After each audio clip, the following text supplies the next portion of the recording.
सो देखो यहाँ पर 12th का मैट्राइसेस का पहला एक्सरसाइज का पहला क्वेश्चन हम लोग बहुत बेसिक से यहाँ पर पढ़ने वाले हैं। ठीक है, अब पहला क्वेश्चन दिया हुआ है, ए मैट्राइसेस दिया हुआ है 1 0 -1 3 2/2 मैट्राइसेस है ये।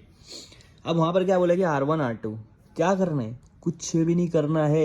जब ये दो ऐसा एरो दिख रहा है ना बाबा, तो क्या करना है, इधर वाले को इसकी जगह पर, इसकी ये वाले को इसकी जगह पर लेकर आना है और कुछ भी नहीं करना है आपको। तो मैं यही करूँगा, R1 को R2 की जगह, R2 को R1 की जगह। अब बात आती है कि R1 क्या है और R2 क्या है। सबसे पहली बात बता देता हूँ, ये जो हॉरिजेंटल होती है, आड़ी होती है, ये रो होती है। ये क्या होती है, रो होती है। और ये जो खड़ा होता है ये कॉलम होता है। ठीक है, तो जो ऊपर वाली रहेंगी उसको R1 बोलेंगे, नीचे वाली को R2, उसके नीचे कोई आए तो R3 R4 R5, इस तरह से।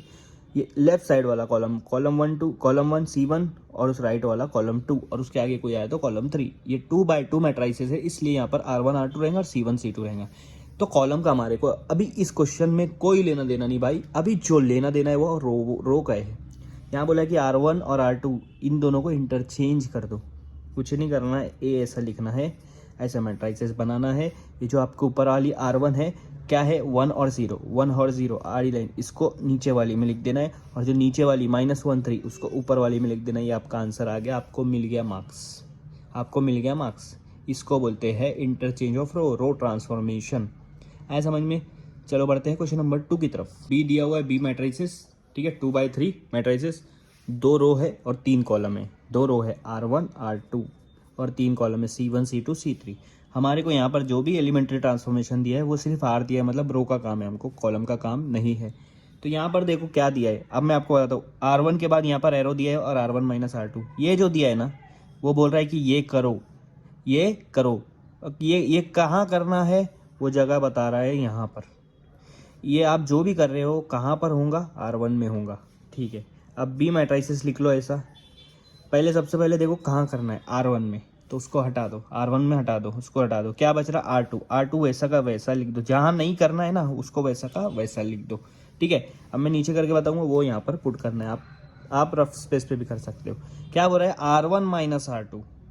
पहला वाला R1 क्या है, 1 है। पहला वाला R2 क्या है, 2 है। उन्होंने बोला है R1 - R2, तो मैं पहला वाला R1 और पहला वाला R2 ले लिया। 1 - 2 कितना होता, -1। यहाँ लिख दो -1।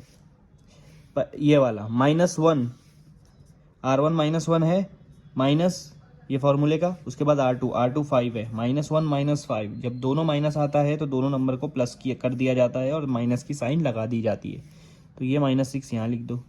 थर्ड कॉलम की बात करेंगे तो 3 - 4, बड़ा वाला नंबर माइनस में, इसलिए माइनस लिखेंगे।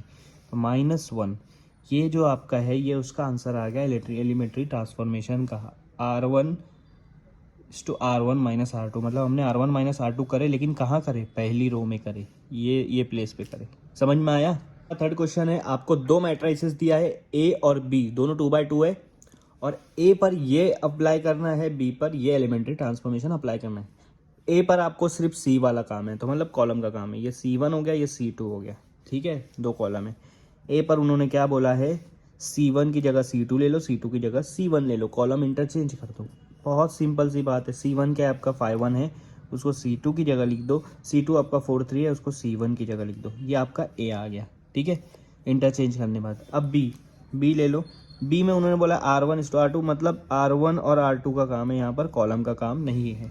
तो उन्होंने बोला R1 की जगह R2 ले लो, R2 की जगह R1 ले लो। R1 है आपका 3 1 3 1, R2 है आपका 4 5 4 5। देखो मैंने क्या किया, R1 को R2 की जगह ले लिया और R2 को R1 की जगह ले लिया।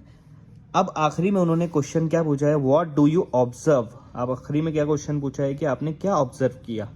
ठीक है, तो हम क्या ऑब्जर्व कर रहे हैं, आप A और B मैट्रिसेस चेंज होने के बाद देखो, A मैट्रिसेस और B मैट्रिसेस चेंज होने के बाद सेम आ रही है, A मैट्रिसेस और B मैट्रिसेस सेम आ रही है। ठीक है, ये हमने ऑब्जर्व किया, बस इतना लिखना है आपको, एकदम सिंपल कंसेप्ट है। तो ये है हमारा फोर्थ क्वेश्चन, और फोर्थ क्वेश्चन में आपको A और B दोनों दिया है।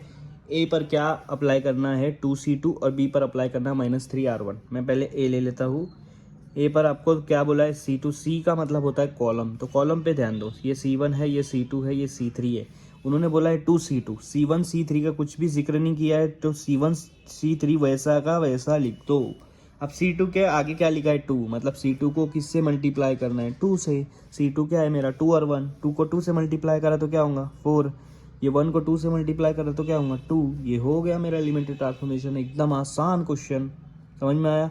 बी के पहले आपको क्या करना है, यहाँ पर इस तरह भी लिख सकते हो -3R1 किसके साथ B के साथ, मतलब R1 में चेंज करना है। R2 को हम लोग वैसा का वैसा लिखेंगे, R1 में हम लोग को चेंज करना है। R1 बोले तो 1 है, उन्होंने बोला है -3R1, पहला वाला 1 है, -3 से मल्टीप्लाई करूंगा 1 तो मेरा आंसर आएगा -3। दूसरा वाला 0 को -3 से मल्टीप्लाई करेंगे तो आंसर 0 ही आएगा। और तीसरा वाला है 2, -3 को अगर मैंने 2 से मल्टीप्लाई करा तो मेरा आंसर आएगा -6। ये मेरा बी आ गया एलिमेंट्री ट्रांसफॉर्मेशन करने के बाद।